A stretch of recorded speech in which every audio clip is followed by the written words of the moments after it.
बिस्मिल्लाहिर्रहमानिर्रहीम। मैं हूं नुमान सदीक। हम 9th क्लास केमिस्ट्री का चैप्टर नंबर 1 स्टार्ट किया हुआ है, जो कि है मादा की हालतें और इनमें तब्दीलियाँ। लास्ट लेक्चर में हमने कुछ शुबहात जो है उसको डिस्कस किया था। अब मज़ीद जो है हम कुछ डिस्कस करेंगे, जिनमें हमारे पास है बायोकेमिस्ट्री।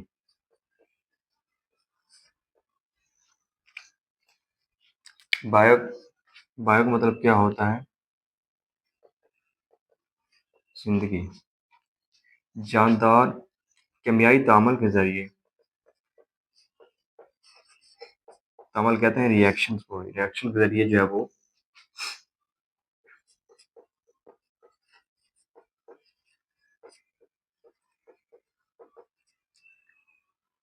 कंपाउंड्स का मुतालिया, जानदारों के अंदर जो है वो केमियाई तामल के ज़रिए कंपाउंड का मुताला जो है वो बायोकेमिस्ट्री कहलाता है।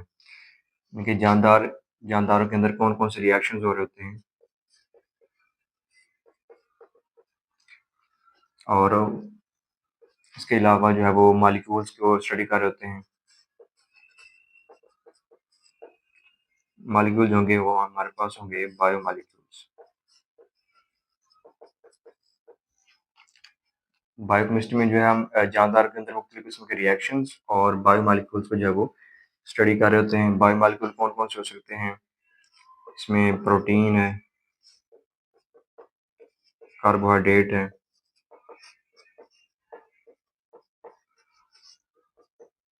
कार्बोहाइड्रेट्स वगैरह, ये क्या हैं?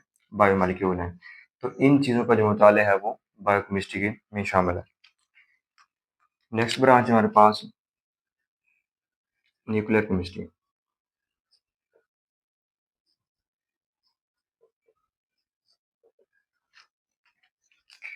न्यूक्लियर केमिस्ट्री जो है वो, न्यूक्लियर जो वर्ड है ये न्यूक्लियर से रिलेटेड है।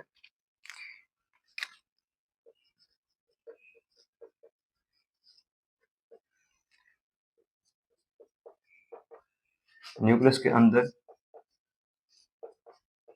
रिएक्शंस का मुतालिया, यानी ऐसे रिएक्शन जो न्यूक्लियस के अंदर हो रहे होते हैं उनको न्यूक्लियर केमिस्ट्री में स्टडी करते हैं। न्यूक्लियस क्या होता है? ये मरकज होता है किसी भी एटम का मरकजी हिस्सा।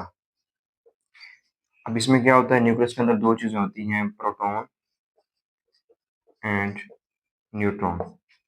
ये दो चीज़ें, पी मतलब प्रोटॉन और एन का मतलब है न्यूट्रॉन, ये न्यूक्लियस के अंदर पाए जाते हैं और जो इलेक्ट्रॉन होते हैं वो न्यूक्लियस के बाहर मुख्तलिफ शेल में अंदर घूम रहे होते हैं। तो अब बेसिकली हम न्यूक्लियर केमिस्ट्री में क्या करते हैं कि उन रिएक्शंस को स्टडी करते हैं जो न्यूक्लियस के अंदर हो रहे होते हैं। ये रिएक्शन कौन-कौन से होते हैं? इसमें हमारे पास है nuclear fission reaction, nuclear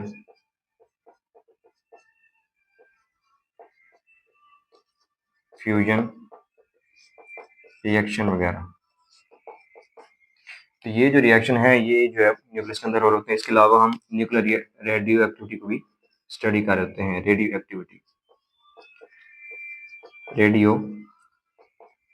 activity ये क्या होती है?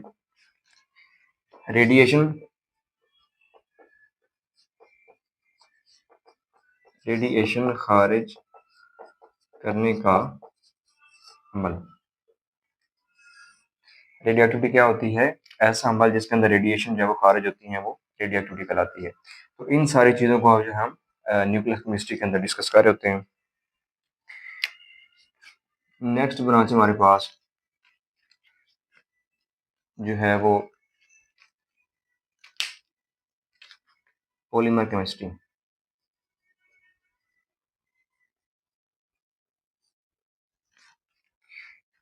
पॉलीमर क्या होते हैं?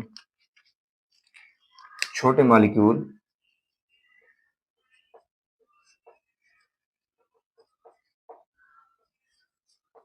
मिलकर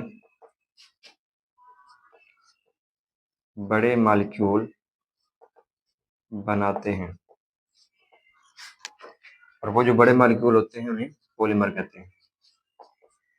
जब छोटे मॉलिक्यूल मिलते हैं आपस में जुड़ जाते हैं तो बड़े मॉलिक्यूल बनाते हैं जो कि पॉलीमर कहलाते हैं। और पॉलीमर केमिस्ट्री क्या होती है? केमिस्ट्री की वो शाख है जिसमें हम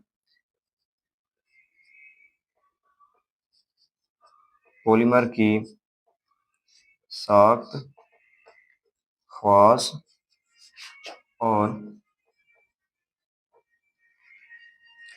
तैयारी के तरीके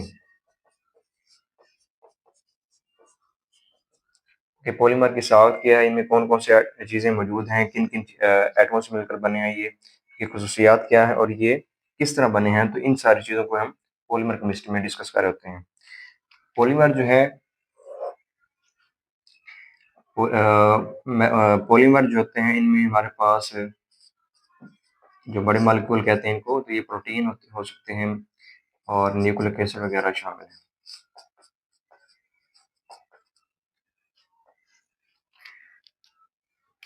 इसके अलावा नेक्स्ट ब्रांच है हमारे पास मेडिसिनल केमिस्ट्री।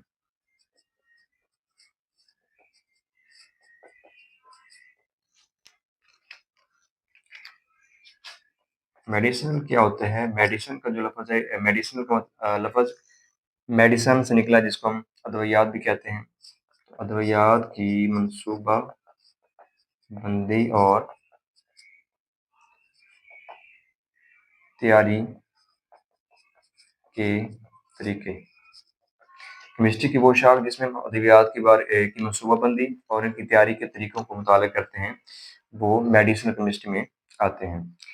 अब कोई भी दवाई है तो अद्वियात हैं, तो उसका क्या किया जाता है? पहले उसको दरियाफ्त किया जाता है, फिर क्या किया जाता है? उसका इस्तेमाल किया जाता है और उसके बाद उसके जो है वो जिस्म के अंदर असरात का मुताला किया जाता है।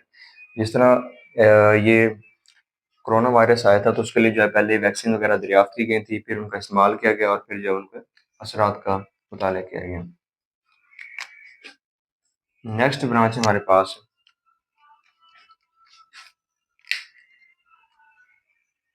जियोकेमिस्ट्री।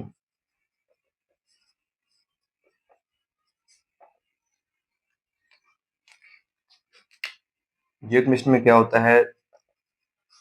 ज़मीन के अज़ाए तरकीबी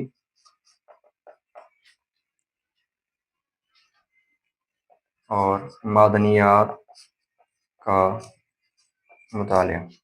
ज़मीन के अंदर कौन-कौन सी चीज़ें, यानी मिट्टी के अंदर कौन-कौन सी चीज़ें पाई जाती हैं और मिट्टी के अंदर कौन-कौन सी मादनियात यानी मिनरल्स पाई जाती हैं, तो इन सारी चीज़ों का जो मुताला है वो जियोकेमिस्ट्री में आता है। अब इसका स्कोप भी है, ये मुख्तलिफ जगहों पे इस्तेमाल होती है, जैसे कि जियोकेमिकल मैपिंग।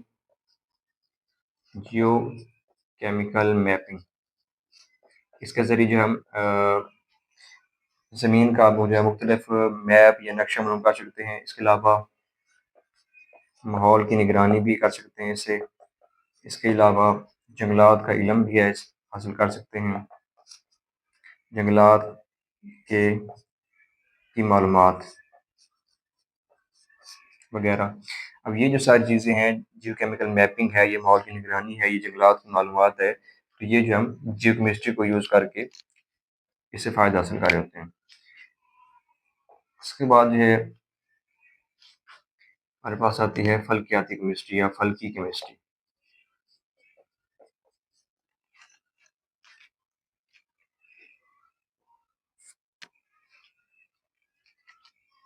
ये क्या होता है? फल्की जो लफ्ज़ निकला है फलक से, मतलब आसमान। इसमें क्या होता है? ये केमिस्ट्री की ऐसी ब्रांच, ऐसी शाख है जिसमें खला और सितारों में खला और सितारों के दरमियान मॉलिक्यूल्स और आयंस का मुताला। केमिस्ट्री की वो ब्रांच जिसमें खला और सितारों के दरमियान मॉलिक्यूल्स और आयंस का मुताला करते हैं, वो फल्की केमिस्ट्री कहलाता है। इसमें देखते हैं कि जो मुख्तलिफ आयंस या मॉलिक्यूल्स हैं वो कि सितारों और खला के अंदर कौन-कौन से मॉलिक्यूल्स पाए जाते हैं और उनका रेडिएशन के साथ तामुलात को जो है वो रेडिएशन के साथ तामुलात जो है वो उसका मुताला किया जाता है।